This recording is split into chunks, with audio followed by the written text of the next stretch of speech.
ప్రపంచంలో చాలా మంది అలా దేవునికి మనుషులకు మధ్యలో నిలబడ్డానికి ఇష్టపడ్డారు. వాళ్ళ గురించి 2 మాటలు చెప్పి నేను ముగిస్తాను. చెల్లి తమ్ముడు బాగా వినండి. ఆయన పేరు జాన్ నాక్స్. స్కాట్లాండ్ దేశంలో ఉండేవాడు. ప్రతిరోజు దేవునికి మనుషులకి మధ్య మోకరిస్తూ ఏడుస్తూ ఇలా అడిగేవాడట, lord give me Scotland or else I will die అన్నాడు.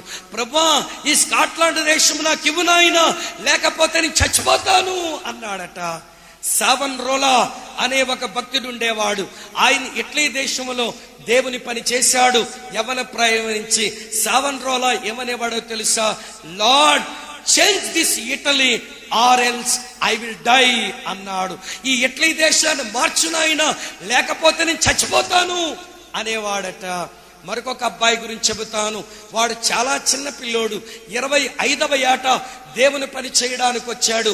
30వ ఏట చచ్చిపోయాడు.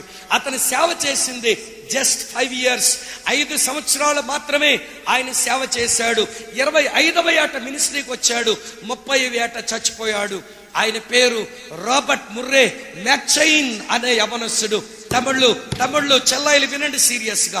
రాబర్ట్ ముర్రే మ్యాక్చైన్ ఈ 5 సంవత్సరాలు పనిచేస్తే స్కాట్లాండ్ దేశంలో 5 సంవత్సరాలు అయ్యేసరికి సారాయి దుకాణాలు మూతలు వేశారు, వ్యభిచార గృహాలు మూతలు వేశారు, గ్యాంబ్లింగ్ హౌసెస్ మూతలు వేశారు. ఇక చెడ్డ అలవాట్లు ఉన్నవారు అలవాట్లు మానుకున్నారు. స్కాట్లాండ్ అంతా, స్కాటిష్ పీపుల్ అంతా దేవుని వైపు తిరిగారు. ఈ యవనస్తుడు 5 సంవత్సరాల దేవుని కొరకు బతికితే ఇంత గొప్ప అద్భుతం ఎట్లా జరిగింది? సర్వే చేయడానికి వైట్ పీపుల్ వచ్చారట. ఒక మారు వైట్ పీపుల్ వచ్చి ఆయన ఏ చర్చ్ దగ్గర అయితే పనిచేశాడో అక్కడ ఉన్న ఒక ప్యూన్, ఒక సెక్స్టన్ అతని దగ్గరికి వెళ్ళి అడిగారట, ఏంటి రాబర్ట్ ముర్రే మ్యాక్చైన్ రివైవల్ కు రహస్యం అనంటే ఆ పనివాడు చెప్తున్నాడు, నేను చెప్పను సార్, మీకు చూపిస్తాను రండి అన్నాడు. ఏం చూపిస్తాడు అని వెళితే అతని వెనకాల అతను పుల్పీట్ పక్కనే ఒక గది ఉండేది. ఆ గదిలో ఒక టేబుల్, అక్కడ ఒక చిన్న కుర్చీ. సార్ రండి, ఈ కుర్చీలో కూర్చోండి. ఇది రాబర్ట్ ముర్రే మ్యాక్చైన్ కూర్చునే కుర్చీ. అబ్బాయి కూర్చునేవాడు. కూర్చోండి మీరు ఎక్కడ అన్నట. అందులో దొరల్లో ఒకడు కూర్చున్నాడు. కూర్చున్న తర్వాత ఈ బైబిల్ పరవండి అన్నాడు. టేబుల్ మీద బైబిల్ ఇట్లా పరిచాడు ఆయన. మీ బొగ్గ కింద మీ చెయ్యి పెట్టండి అన్నాడు. ఈ బొగ్గ కింద ఎట్లా చెయ్యి పెట్టాడు. చెయ్యి పెట్టిన తర్వాత ఆ ప్యూన్ సెక్స్టన్ అంటున్నాడట, వాక్యం చదువుతూ కళ్ళలోంచి నీరు కారనివ్వండి అన్నాడట. ఆ తెల్లదొర అంటున్నాడు, నాకు అది రావడం లేదు, నేను బొగ్గ కింద చెయ్యి పెట్టగలిగాను, బైబిల్ చదువుతున్నాను కానీ కళ్ళలోంచి నీరు రావడం లేదు అన్నాడట. సార్ అట్లయితే ఆయన ఉద్యమం ఎలా వచ్చిందో నేను చెప్పలేను, కారనివ్వండి, రానివ్వండి నీళ్ళు అన్నాడట. నాకు రావడం లేదు. ఆయనకు మీకు అదే తేడా, రండి పోడియం దగ్గరికి వెళదాం అని స్టేజ్ దగ్గర తీసుకుని వచ్చాడట. మీ చెయ్యి ఇటు పెట్టండి, ఈ చెయ్యిలా పెట్టండి, మైక్ ముందు నిలబడండి, వాక్యం చెప్పండి, కళ్ళలోంచి నీరు కారనివ్వండి అన్నాడట. ఆ వ్యక్తి నిలబడ్డాడు కానీ నాకు కళ్ళలోంచి నీరు రావడం లేదు.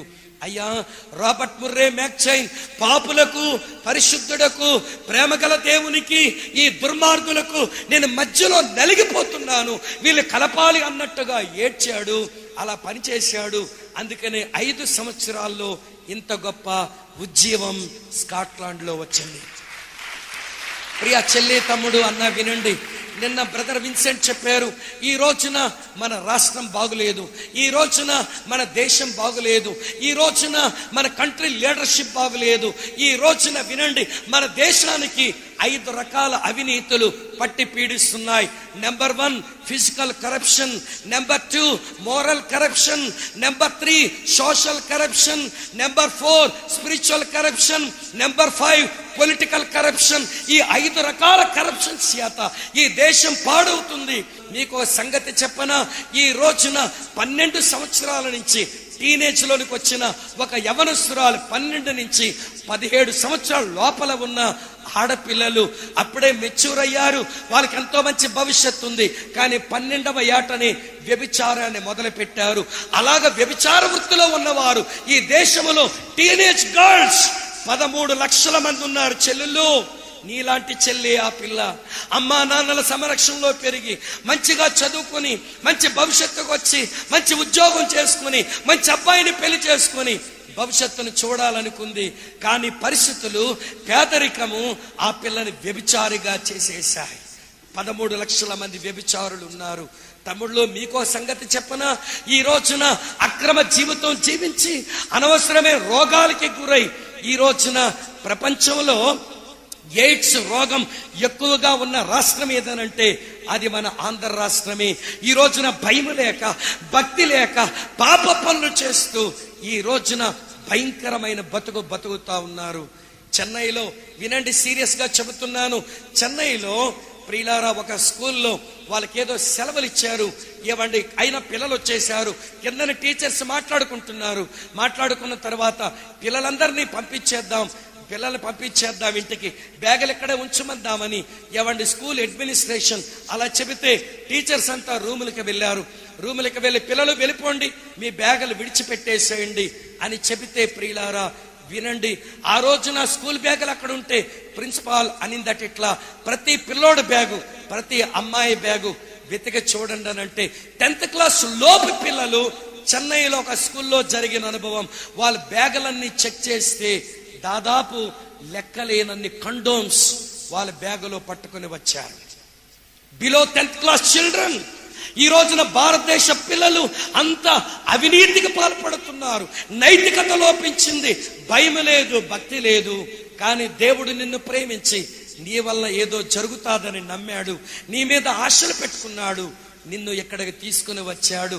సజీవమైన రాయివైతే నీ వలన ప్రతి గ్రామంలో సువార్త ప్రకటించబడుతుంది, ప్రతి ఊరిలో ఒక సంఘం ఉంటది అని ఆయా ప్రాంతాల నుంచి నేను తీసుకుని వచ్చాడు. దేవుని కొరకు రాయివవుతావా? దాని కొరకు నియమం పాటించవలసింది. పరిశుద్ధులుగా ఉందాం, భయముతో గడుపుదాం, మిక్కుటమైన ప్రేమ కలిగి ఉందాం, దేవుని వాక్యాన్ని అపేక్షిద్దాం. సజీవమైన రాళ్ళైన తరువాత దేవునికి ఈ మనుషులకు మధ్యలో మనం యాజకులుగా ఉండి రాబర్ట్ ముర్రే మ్యాక్చైన్ లాగా, ఈవాన్ రాబర్ట్స్ లాగా, సావన్ రోలావలే లేకపోతే జాన్ నాక్స్ లాగా అనేకుల కొరకు బ్రతుకుదామా? నీ జీవితానికి ఏంటి లక్ష్యం? బాగా మంచి ఉద్యోగం చేసుకోవచ్చు, డబ్బులు గడించవచ్చు, కానీ ఒక్క మాట చెల్లి తమ్ముడు, నీ పట్ల దేవునికున్న లక్ష్యం, దేవునికున్న గురి అది కాదు. నీ వలన కొంత తన సాక్ష్యం బయటకు వెళ్ళాలి. సజీవమైన రాళ్ళు దేవుని సాక్ష్యాలు. దేవుని కొరకు ఒక సాక్షిగా, దేవుని కొరకు ఒక ప్రయోజనకరమైన వ్యక్తిగా నీవు ఉండాలి అని దేవుడు నిన్ను ఇక్కడికి తెచ్చాడు. ఈ మాటలన్నీ అందిస్తున్నాడు. ఏంటి నీ తీర్మానం? ఆలోచించండి. రండి, మోకరించుదాం, ప్రార్థన చేసుకుందాం.